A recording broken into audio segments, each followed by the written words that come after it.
Saudara, jika sebelumnya telah dikupas mengenai kisah hidup Jenderal Andi Muhammad Yusuf dari Bone, Sulawesi Selatan, salah seorang tentara Indonesia yang dikenal jujur dan berintegritas. Ia pernah menjabat sebagai Panglima ABRI dari tahun 1978 hingga 1983. Untuk kali ini juga akan dikisahkan salah seorang polisi Indonesia yang juga dikenal berani dan berintegritas. Ia adalah Jenderal Hugeng Imam Santoso dari Pekalongan, Jawa Tengah. Kedua jenderal ini menjadi inspirator tentara dan polisi di Republik Indonesia hingga saat ini. Mereka memiliki integritas dan harga diri yang pantang menerima suap dalam menjalankan tugas. Mereka hidup penuh kesederhanaan, jujur, tegas, berani, dan jauh dari permainan kong kali kong. Jenderal Hugeng Imam Santoso adalah salah satu tokoh polisi paling dihormati di Indonesia karena integritas dan kejujurannya. Ia menjabat sebagai Kapolri dari tahun 1968 hingga 1971. Hugeng sering dijadikan teladan bagi aparat penegak hukum karena prinsipnya yang teguh dalam menegakkan keadilan dan memberantas korupsi. Hugeng dikenal tak tergiur oleh suap, bahkan ketika menjabat sebagai pejabat tinggi. Ia seringkali mengutamakan keadilan meskipun harus menghadapi tekanan dari pihak-pihak berkuasa. Sebagai Kapolri, ia hidup sederhana dan jauh dari kemewahan. Hugeng tidak memanfaatkan jabatannya untuk memperkaya diri atau keluarganya. Hugeng berani mengusut kasus-kasus besar, termasuk yang melibatkan pejabat tinggi. Ketegasannya membuat banyak pihak segan dan menghormatinya. Mantan Presiden Gus Dur pernah mengatakan bahwa hanya ada 3 polisi jujur di Indonesia, yaitu polisi tidur, patung polisi, dan Jenderal Hugeng. Pernyataan ini disampaikan Gus Dur dalam sebuah diskusi di Bentara Budaya Jakarta pada 31 Agustus 2006. Lelucon ini disampaikan Gus Dur untuk menjawab pertanyaan wartawan mengenai moralitas polisi yang semakin dipertanyakan. Lelucon ini juga bisa diartikan sebagai kritikan. Guyonan ini banyak dimuat dalam buku-buku tentang Gus Dur. Kejujuran dan ketegasan Hugeng menjadikannya simbol ideal seorang penegak hukum yang berdedikasi untuk masyarakat. Namanya sering diabadikan sebagai inspirasi reformasi kepolisian di Indonesia. Siapa sebenarnya polisi jujur itu? Berikut kisahnya. Hugeng Imam Santoso lahir di Pekalongan, Jawa Tengah pada 14 Oktober 1921. Meninggal di Jakarta pada 14 Juli 2004 dalam usia 82 tahun. Makamnya terletak di Taman Permakaman Bukan Umum, TPBU, Giritama, Kemang, Kabupaten Bogor, Jawa Barat. Ayahnya bernama Sukarjo Karyohatmojo, berprofesi sebagai jaksa di Pekalongan, dan ibunya bernama Umi Kalsum. Semasa hidupnya, Hugeng menikah dengan Meriati Roeslani, seorang anggota Palang Merah Indonesia dan pemain sandiwara radio, dan dikaruniai 3 orang anak, 1 laki-laki dan 2 perempuan. Sejak kecil, Hugeng bercita-cita menjadi seorang polisi, setelah melihat teman ayahnya yang juga seorang polisi. Pada tahun 1927, Hugeng menerima pendidikan dasar di HIS Pekalongan. Pada tahun 1934, melanjutkan pendidikan menengah pertama di Mulo Pekalongan. Pada tahun 1937, melanjutkan pendidikan tingkat atas di AMS Yogyakarta dan mengambil jurusan Bahasa dan Sastra Barat. Pada tahun 1940, Hugeng kuliah di RHS Batavia, yakni Perguruan Tinggi Hukum. Selama kuliah, Hugeng aktif dalam organisasi kemahasiswaan, Unitas Studiosorum Indonesiensis. Pada tahun 1942, Jepang menduduki Indonesia. Awalnya Hugeng merasa senang dengan kedatangan Jepang karena mampu mengusir Belanda. Tapi ketika Jepang menutup RHS tempatnya ia kuliah, Hugeng jadi sedih. Dengan begitu Hugeng pulang ke Pekalongan. Untuk membantu dapur ibunya, Hugeng menjual telur dan buku-buku berbahasa Jepang. Hugeng bersama kawannya Soharjo Surjobroto keliling dari kota ke kota jual dagangannya. Pada tahun 1943, di Semarang, Hugeng bertemu kerabatnya dan ditawari bekerja di stasiun radio Jepang Hosokyoku. Saat bekerja di stasiun radio, Hugeng melamar kursus polisi di Pekalongan. Ia pun diterima sebagai anggota kepolisian Jepang. Setelah mengikuti latihan kepolisian, pada tahun 1944, Hugeng mendapat tugas sebagai wakil kepala polisi di Jomblang, Kota Semarang. Kemudian menjabat sebagai kepala polisi Jomblang pada tahun 1945. Pada 14 Agustus 1945, Jepang menyerah tanpa syarat kepada sekutu pimpinan Amerika Serikat. Indonesia kemudian memproklamasikan kemerdekaannya pada 17 Agustus 1945. Dengan menyerahnya Jepang, pejuang Indonesia berusaha melucuti senjata Jepang untuk mengantisipasi kembalinya Belanda. Namun aksi pelucutan itu ditentang oleh Jepang dan menolak menyerahkan senjata mereka. Keadaan ini memicu kemarahan rakyat. Akhirnya para pejuang menangkapi warga sipil Jepang dan memenjarakannya. Hugeng dan kawan-kawan mendapat tugas menjaga para tahanan Jepang. Pada 15 Oktober 1945, terjadi pertempuran 5 hari di Semarang antara pasukan Jepang dan pasukan Indonesia dari BKR. Sementara pertempuran berlangsung, terjadi bentrokan antara para tahanan. Dalam bentrokan itu, Hugeng terluka dan harus dirawat di Rumah Sakit Semarang. Sebelum rumah sakit tempat ia dirawat diserbu oleh Jepang, Hugeng memilih kabur dari rumah sakit dan kembali ke Pekalongan untuk beristirahat sambil menunggu kesembuhannya. Ia mengalami geger otak. Selama di Pekalongan, Hugeng dikunjungi Komodor Muhammad Nazir, Kepala Staf Angkatan Laut. Pak Nazir ingin membentuk polisi militer Angkatan Laut dan menawarkan kepada Hugeng sebagai polisi militer Angkatan Laut. Hugeng menerima tawaran itu. Karena pengalamannya, Hugeng mendapat pangkat mayor dengan gaji Rp400 setiap bulan. Lantas juga diberi hak sementara tinggal di Hotel Merdeka, Yogyakarta. Mayor Hugeng bertugas di Pangkalan TNI Angkatan Laut yang bermarkas di Tegal, Jawa Tengah. Selama bertugas di Angkatan Laut, Hugeng kerap dibujuk oleh Kepala Kepolisian Sukanto Cokro-Diatmodjo agar bisa kembali menjadi polisi. Namun Hugeng belum memberikan jawaban pasti. Pak Hugeng memiliki jiwa seni yang tinggi, ia berbakat melukis dan memainkan ukulele. Ia juga bisa mengambil peran utama dalam acara sandiwara Radio Saijah dan Adinda yang disiarkan Radio Angkatan Laut, Darat, dan Udara, ALDO, serta RRI Yogyakarta. Saijah dan Adinda mengisahkan tentang cinta yang fenomenal, perjuangan sepasang kekasih yang terjadi di zaman kolonialisme Belanda. Meriati Roslani, salah seorang putri cantik yang menjadi pemeran kala itu, Hugeng pun akhirnya jatuh hati. Kemampuan Pak Hugeng memainkan ukulele meluluh lantakan hati Meriati Roslani. Keduanya pun sepakat menikah pada 31 Oktober 1946 di Jetis, Yogyakarta. Setelah mereka menikah, Hugeng mengundurkan diri sebagai perwira Angkatan Laut. Ia ingin mengejar impian masa kecilnya, yakni menjadi seorang perwira polisi. Setelah bergabung kembali di kepolisian, Hugeng tercatat sebagai mahasiswa Akademi Kepolisian di Mertoyudan, Magelang. Pada Juni tahun 1947, Hugeng dan istrinya yang sedang hamil tua mengunjungi keluarganya di Pekalongan. Namun tak lama kemudian, pada 21 Juli 1947, Belanda melancarkan agresi militernya. Hugeng dan keluarganya kemudian menyingkir ke selatan kota Pekalongan. Dalam keadaan genting itu, Hugeng mendapat perintah dari Soekarno Jojonegoro, Kepala Kepolisian Pekalongan. Hugeng harus mengumpulkan materi intelijen atas agresi Belanda tersebut. Pak Hugeng pun pamit dengan istrinya yang sedang hamil tua. Apa boleh buat, demi bangsa dan negara, tugas itu harus dijalankan. Namun sial, pada suatu malam dalam tugas intelijen, Hugeng ditangkap oleh polisi militer Belanda yang bernama De Bretonier. Untungnya, setelah sampai di pos polisi militer, ternyata yang menangkapnya adalah sahabatnya sewaktu kuliah di RHS Batavia, tempo hari. Akhirnya, Hugeng diperlakukan dengan baik, tidak seperti yang lain. Ketika diinterogasi, Hugeng dibujuk untuk bekerja sama dengan Nika Belanda, tetapi ia menolak. Setelah 3 minggu, Hugeng kemudian dibebaskan, lantas pulang menggendong anaknya yang pertama. Betapa bahagia hatinya, sang putra lahir sehat di tengah kancah peperangan. Hugeng bersama keluarga memutuskan pindah ke Jakarta. Di Jakarta, Hugeng bertemu dengan Sumarto, Wakil Kepala Jawatan Kepolisian Negara. Lantas Sumarto menawari Hugeng sebagai bawahannya. Hugeng menerima tawaran itu. Akhirnya, Hugeng bekerja sebagai asisten Sumarto dan diberi tugas untuk mengamati tahanan politik Indonesia dan membantu mereka jika memungkinkan. Selama di Jakarta, Pak Hugeng berkorespondensi dengan Jenderal Sudirman, Hamengkubuwono ke-9, Urip Somoharjo, Suryadi Suryadharma, dan Perdana Menteri Muhammad Nazir.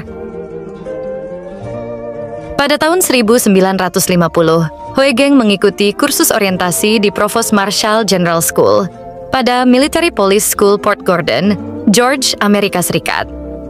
Setelah dari Amerika Serikat, pada tahun 1952, Hugeng mendapat amanah menjadi Kepala Jawatan Polisi Keamanan Negara di Surabaya, Jawa Timur.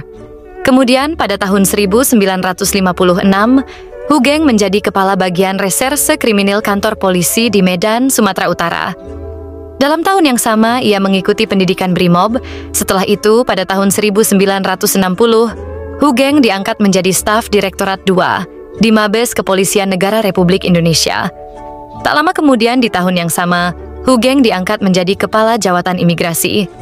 Pada masa pemerintahan Presiden Soekarno pada tahun 1965, Brigadir Jenderal Hugeng Imam Santoso diangkat menjadi Menteri Iuran Negara. Dan setahun kemudian, ia diangkat menjadi Menteri menjadi Sekretaris Kabinet Inti pada tahun 1966. Pak Hugeng selalu siap menjalankan tugas dan tanggung jawab yang telah dipercayakan kepadanya. Pada tahun 1967, Hugeng kembali ke Markas Kepolisian Negara dengan jabatan Deputi Operasi Panglima Angkatan Kepolisian dan Deputi Menteri Kepolisian Angkatan Urusan Operasi. Pak Hugeng yang dikenal jago memainkan ukulele itu, karirnya semakin melejit. Pada tanggal 5 Mei 1968, Presiden Soeharto membawanya ke puncak karir dalam kepolisian. Ia diangkat sebagai Kapolri. Ia menjabat hingga tahun 1971. Cita-citanya pun tergapai dalam usianya yang relatif muda, 47 tahun. Meski Pak Hugeng hanya menjabat 3 tahun sebagai Kapolri, tapi dengan kejujuran, keberanian, dan integritasnya, tak kenal kompromi terhadap para penyuap. Mendengar nama Hugeng Imam Santoso, yang pertama kali muncul di telinga dan pikiran adalah keutuhan dan kemudahannya. Banyak kisah yang membuktikan hal itu. Bahkan mantan Presiden Abdurrahman Wahid pernah mengatakan, kalau hanya ada 3 polisi yang tak bisa disuap, yaitu patung polisi, polisi tidur, dan polisi Hugeng.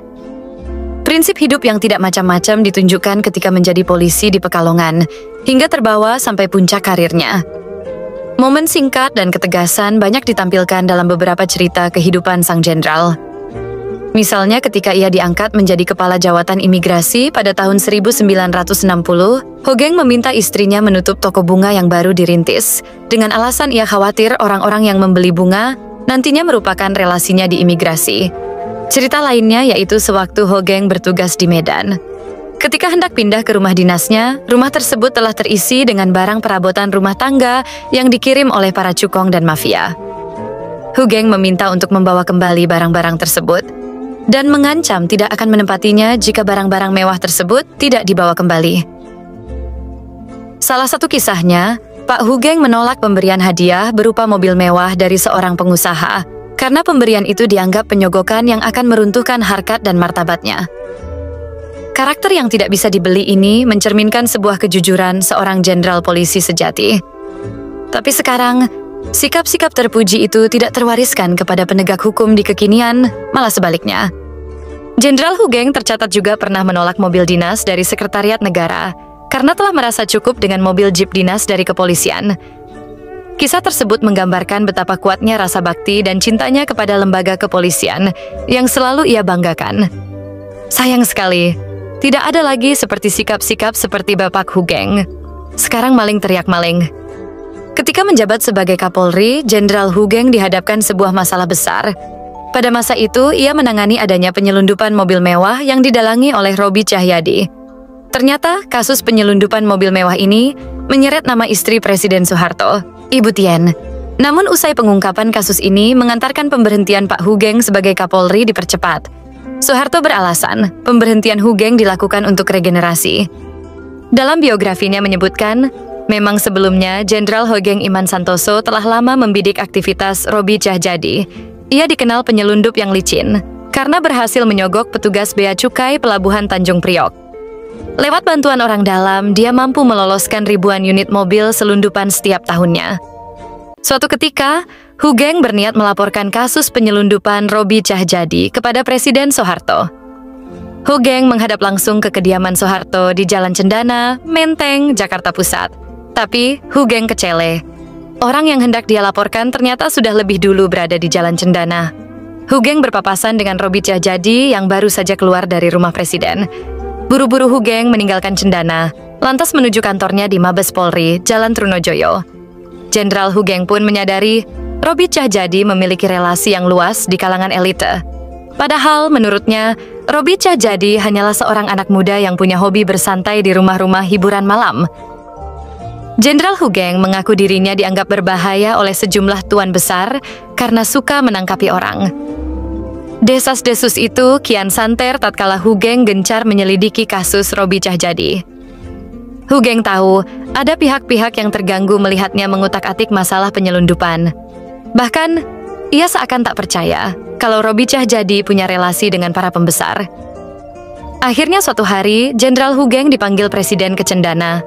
Kala itu ia sedang sakit gigi bukan kepalang, sampai pipinya ditempel koyo untuk mengurangi rasa sakit. Setelah menunggu lama di beranda Cendana, Hugeng belum juga mendapat panggilan masuk karena Presiden sedang ada tamu. Tapi ia terkejut, ternyata tamu Presiden adalah Robi Cahyadi, warga keturunan Cina itu. Hugeng langsung pulang dan tak mau datang meskipun ajudan meneleponnya. Ia beralasan giginya sakit dan tak bisa ditahan lagi. Tak lama setelah itu, Jenderal Hugeng dipanggil kembali menghadap Presiden Soeharto. Hari itu tanggal 6 September 1971, Presiden mencopotnya dari jabatan Kapolri. Presiden Soeharto kemudian menawarkannya menjadi duta besar di Belgia, karena sudah tidak ada lagi posisi di Indonesia. Tawaran itu ditolak tegas oleh Jenderal Hugeng.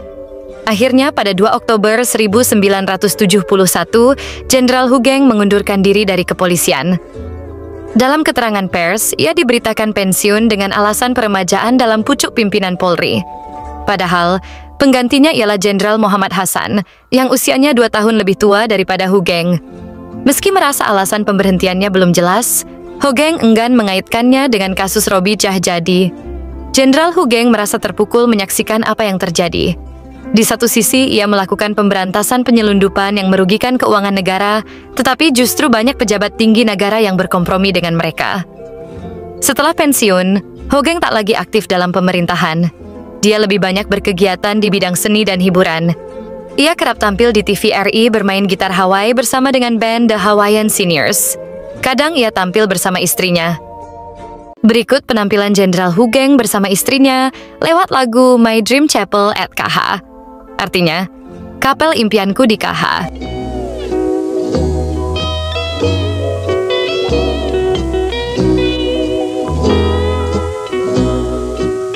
Tonight I'm dreaming of an island far away across the blue, and a chapel at Kahalu. Once again I hear an organ softly play the songs we knew in that chapel at Kahalu.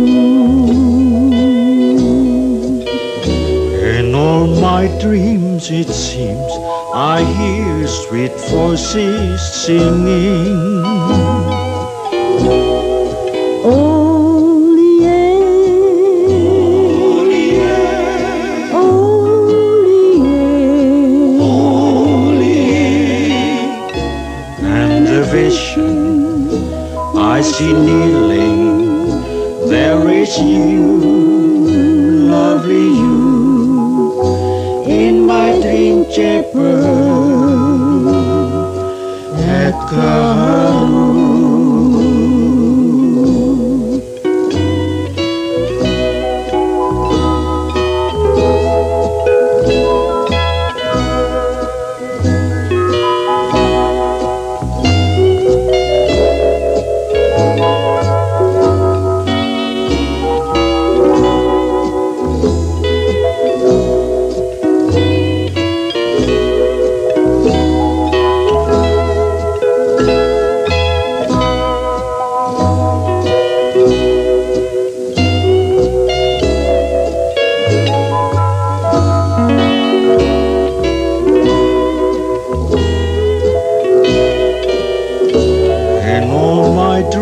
It seems I hear sweet voices singing. oh yeah,